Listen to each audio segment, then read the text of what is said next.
So you just build a brand new shiny PC and you're greeted with this nasty notification on the bottom right corner of your screen. Well, instead of going out there and paying full price for a Windows key, you guys can actually get one for less than $15. That's right, you guys can get a Windows 10 Pro CD key for less than $15 by visiting yourcdkey.com or by clicking my link below and using my code TS20 for that extra 20% off. They also sell Windows 11 and Microsoft Office keys and the same discount code applies. Now once you get your CD key, all you have to do is go into the activation settings on Windows and put in the new key and watch the watermark disappear.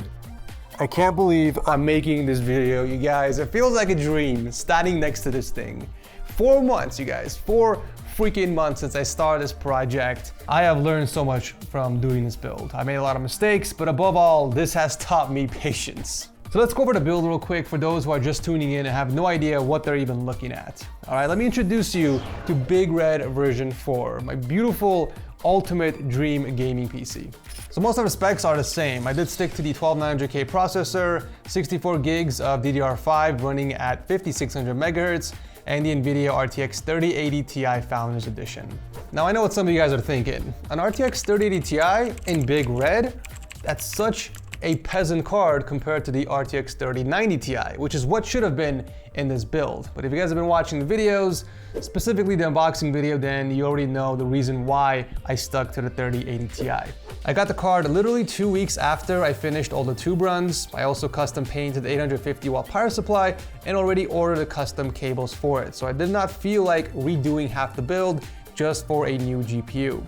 So if I were to upgrade to the 3090 Ti, I had to get a higher wattage power supply since 850 watts just doesn't cut it. I had to order new cables and redo half the tube runs. And at that point, guys, I was sick and tired of waiting. I wanted to complete this so I can game on it, but more importantly, I can continue with my ultimate dream setup, which is literally what I'm doing tomorrow. Besides, NVIDIA RTX 40 series cards are right around the corner, so you guys can expect me to upgrade this system with a 4090 Ti and a much faster CPU. So I'm only gonna enjoy it for a few months, it seems. Now for storage, we got a 4TB PCI Gen 4 M.2 SSD and 2 additional 8TB M.2 SSDs for mass storage. So a total of 20 terabytes of NVMe SSDs. Let's just say I'm not afraid of the file size of Warzone and its updates anymore.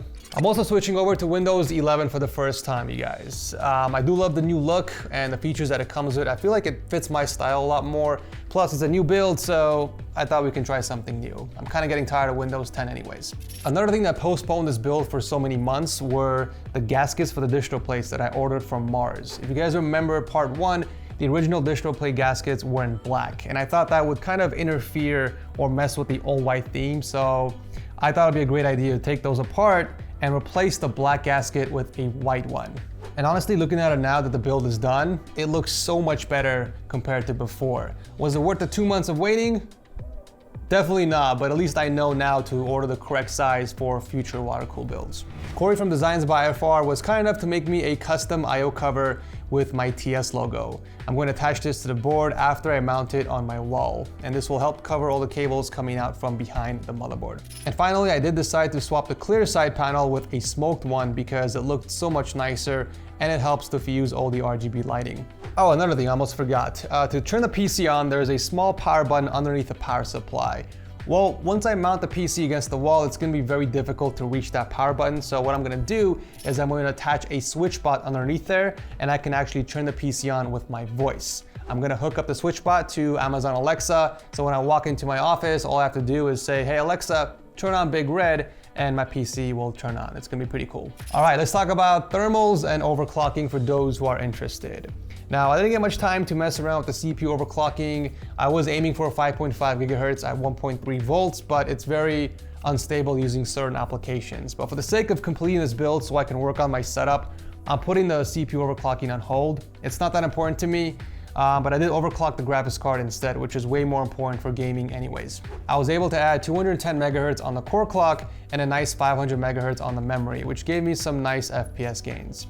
As for thermals, I was seeing very cool temps from both the CPU and the GPU. Do keep in mind it is an open air case, so temps are naturally going to be a lot cooler. On top of that, it is water cooled with dual 360mm radiators.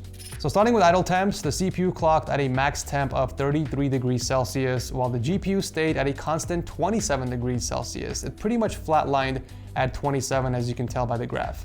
On load, the GPU peaked at 51 degrees Celsius, which is really impressive with an overclock, and the CPU averaged around 45 C with peak temps of 51 C. So overall, very cool temps as expected. But yeah, that's all I got for you guys. Thought I'd share the final build for those who've been waiting for so long. I'll drop a link to all the parts I used below if you guys want to check it out. I'm gonna go get some rest because tomorrow is gonna be a very big day for me. I get to finally continue the ultimate dream setup. So if you guys aren't subscribed, make sure to do so with notifications enabled because you don't want to miss these next few videos. Thank you so much for watching, and I'll see you very soon in the next one.